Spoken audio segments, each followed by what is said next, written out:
अस्सलाम वालेकुम वरहमतुल्लाहि वबरकातुहू। दोस्तों, आउं आहियां अली हसन अब्बासी। किताब आहे जिते नींहं उछल, कहाणियूं, लेखक गफ़ूर मेमण, छपाईंदड़ मशल एकेडमी कराची सिंध, छापो पहिरियों जुलाई 1995 ईस्वी, किस्त छहीं, कहाणी पीड़ा जो सफ़र।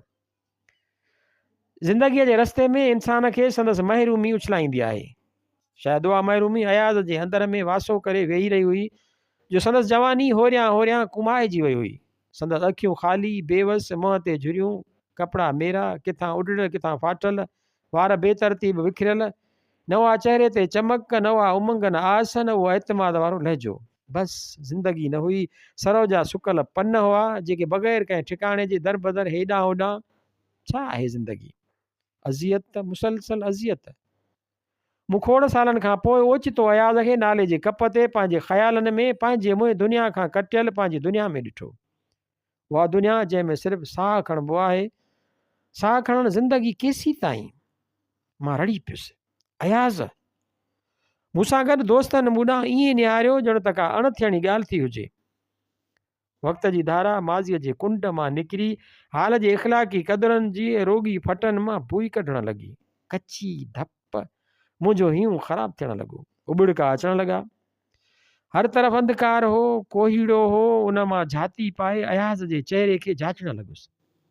मां हुनखे हमेशह दोस्तनि सां गॾु कॾहिं कंहिं होटल में चांहि पीअंदे खेसि बहस में महू ॾिसंदो हुउसि, कॾहिं कंहिं स्पाट ते शाम जो कचहरी कंदे, कॾहिं अख़बार पढ़ंदे, माण्हुनि सां बहस मुबाहिसो कंदे। अयाज़ दर्ज़ी हो, समाज जे इख़लाक़नि जो भरम रखंदो हो, हर जिस्म जी माप वठंदो हो ऐं उन ते तहज़ीब जे कोट खे सिबंदो हो। मंझंदि फैशन जा बखिया हणी मखमल बणाईंदो हो। ख़बर न आहे संदसि पेशो ऐं संदसि ज़हन पाण में किथे थे मिलिया, पर मूंखे हू इंतिहाई गंभीर दानिश्वर थे लॻो। संदसि पहिरीं मुलाक़ात मूंसां बस में थी हुई। सॾु करे मूंखे भरिसां सीट ते विहारियो आहे। संदसि अखियुनि में एॾी त चमक हुई जो ॼण त ज़िंदगीअ जी जोति संदसि अखियुनि मां निकिरी प्यार जा गीत पई ॻाए। मूंखां पुछियाईं, तव्हां छा में पढ़ंदा आहियो? मूंखेसि ॿुधायो त मां कॉलेज में इंटर साइंस में पढ़ी रहियो आहियां। छा डॉक्टर थियणु चाहियो था? पुछियाईं। मूं कंधु लोॾे हा कई। पुछियाईं छो? मूं फ़ौरन रिवायती जुमिलो वरजायो, डॉक्टर थी इंसानियत जी ख़िदमत करणु चाहियां थो। हू मुड़कणु लॻो।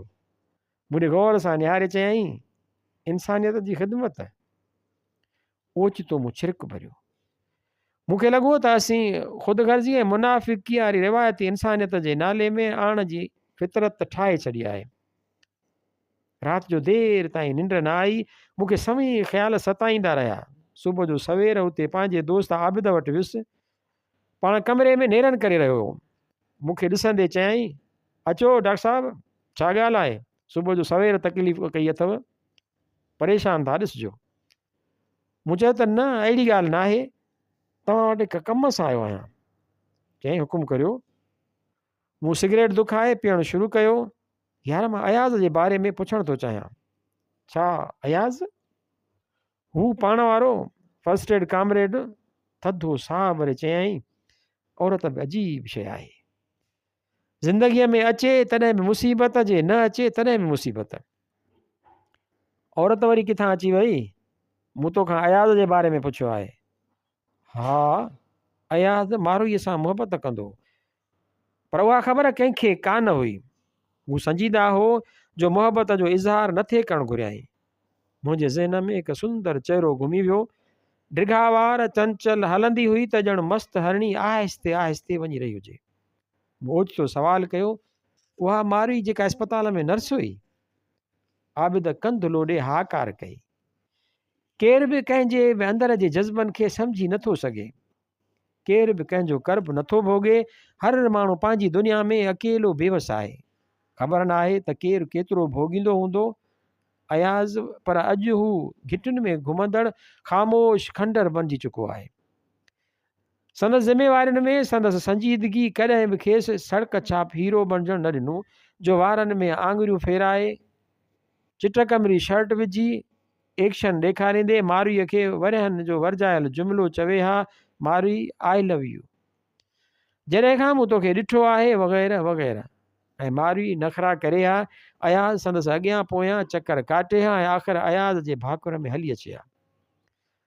अयाज़ हिन धरतीअ सां बि लाॻापियल हो, सियासी सरगर्मियुनि में, कॾहिं जलसनि में त कॾहिं दुकान ते कपिड़ा सिबंदे नज़र ईंदो हो। ओचितो पुलिस संदसि घर ते छापो हयूं ऐं खेसि गिरफ़्तार करे खणी वई। संदसि सियासी सरगर्मियूं वॾेरनि खे ऐं हुकूमत खे न वणियूं। वॾेरनि जे इशारे ते खेसि गिरफ़्तार कयो वियो हो। संदसि घर मां त कुझु बि कोन मिलियो, अलबत चवनि था त किताब मां के कागज़ मिलिया जेके हुकूमत खे न वणिया।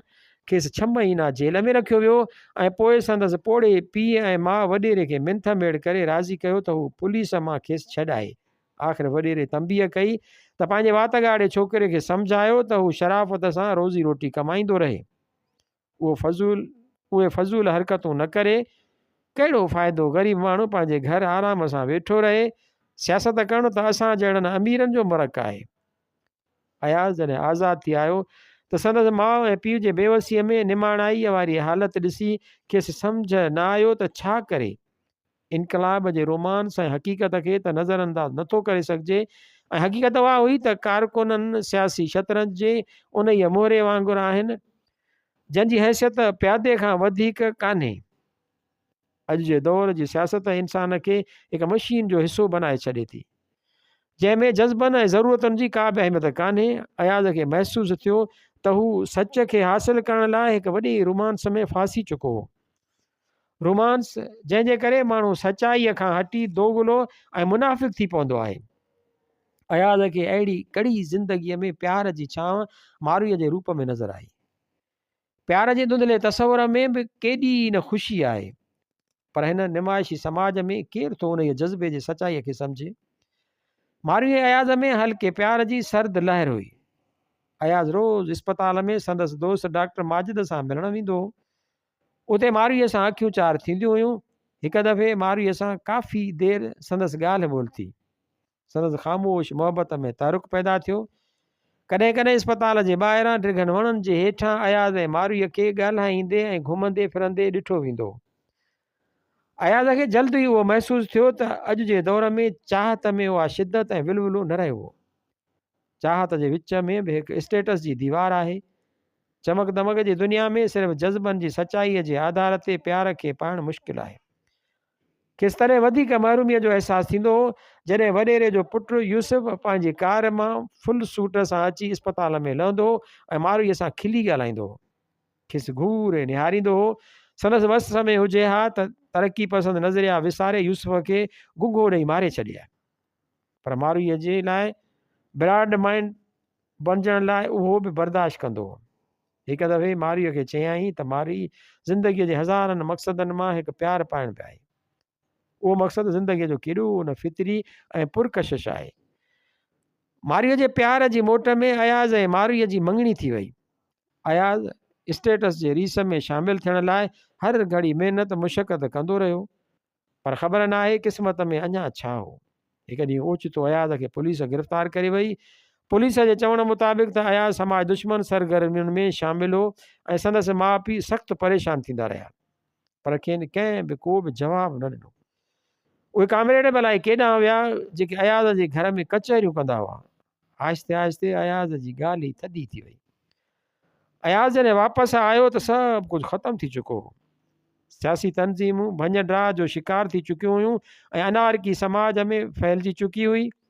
ख़बर न आहे त अयाज़ जे दुनिया ते कहिड़ी विॼु किरी हूंदी, पर जॾहिं हिन मारुईअ खे वॾेरे यूसुफ सां गॾु कार में गॾु वेंदे ॾिठो हो त हू राति जो देरि सां मूं वटि आयो हो। पुलिस जे मार कुट ऐं जेल जे सख़्तियुनि बि खेसि एतिरो कमज़ोर ऐं मायूस न कयो जेतिरो मारुईअ जे मुंहुं मटे हिन खे हिकु पल में हीणो करे छॾियो। मूं हिन खे पहिरियों दफ़ो रोंदे ॾिठो। मूंखे साथत ॾींदे चयो हो, यार ज़िंदगी हिकु जंग जो मैदान त आहे। असांखे ख़बर न आहे त केतिरनि महाज़नि तां हिकु ई वक़्तु विढ़णो पवंदो आहे। सम्झ त हिकु महाज़ तां तूं हाराए वई, पर आहिस्ते भुणकियो, हा ज़िंदगी फितरत जो हिकु जबर आहे। उन जबर जे सख़्तीअ खे बर्दाश्त करणु प्यार ई सेखारे थो। पर उहो प्यार हिन समाज में किथे आहे? असां त हर महाज़ ते हारायो आहे। मूं ॻाल्हि जो रुख बदिलाइण लाइ चयो त कामरेड, मायूसी त इंसान जी अज़मत जी बेइज़ती आहे। जिदोजहद करणु ज़िंदगीअ जो रोमांस आहे। हा, जिदोजहद, मुसलसल जिदोजहद, पर छा लाइ? हिकु नस्ल जिदोजहद करे समाज ठाहे थो, ॿियो नस्ल उनखे जिदोजहद करे बदिलाए थो छॾे, टियों नस्ल उनखे बि बदिलाए थो। वॾा वॾा इनकलाब अचनि था, माण्हू क़ुर्बानी ॾियनि था, पर अॻिते उहे ग़लति बि साबित थियनि था। छा क़ुर्बानी एतिरी सवली आहे छा? इनफ़रादी ज़िंदगीअ जी अहमियत कान्हे? इंसान हर दौर में छा थो चाहे? बहरहाल सुख, ख़ुशी, लज़त खां को बि इनकार नथो करे सघे। उहा हर दौर जी सचाई आहे। पर हिन समाज में त जियापो बि ख़रीद कयो वेंदो आहे।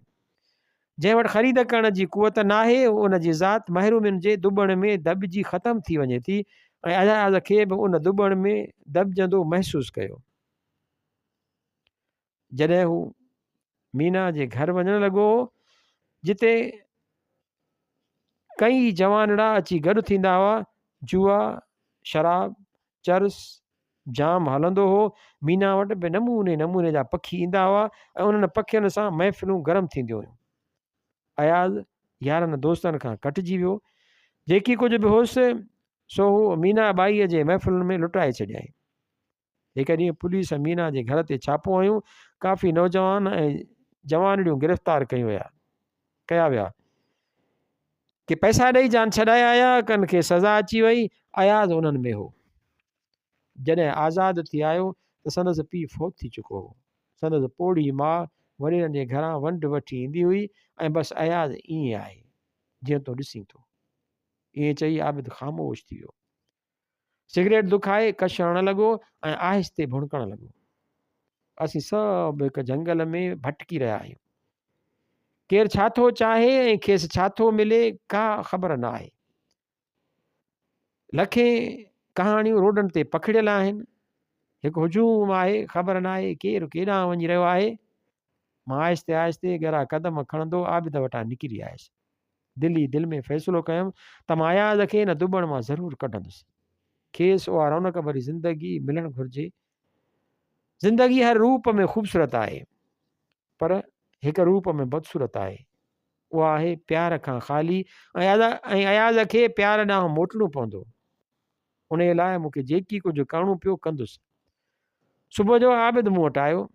निंड मां अखियूं मटींदे आबिद जे ग़मगीन मुंहं ॾांहुं तकींदो रहियुसि। चयईं, का ख़बर अथई? पुछियुमि त छा ॻाल्हि आहे, ख़ैर त आहे? चयईं त हू न अयाज़। हा, पर छा थियो? हुन ख़ुदकुशी करे छॾी। मुंहिंजे पेरनि हेठां धरती निकिरी वई, मुंहिंजे अॻियां ऊंदाही अची वई। मां ॿाहिरि चांठ ते वेही रहियुसि। देरि थी चुकी हुई। उन खां अॻु जो मां अयाज़ खे मायूसीअ मां कढां। हिन अज़ियतगाह वारे समाज जी बुछड़ी शकिल खे ठुकराए छॾियो ऐं पंहिंजे उन सफ़र खे बिना मंज़िल हासिल करण जे ख़तमु करे छॾियो।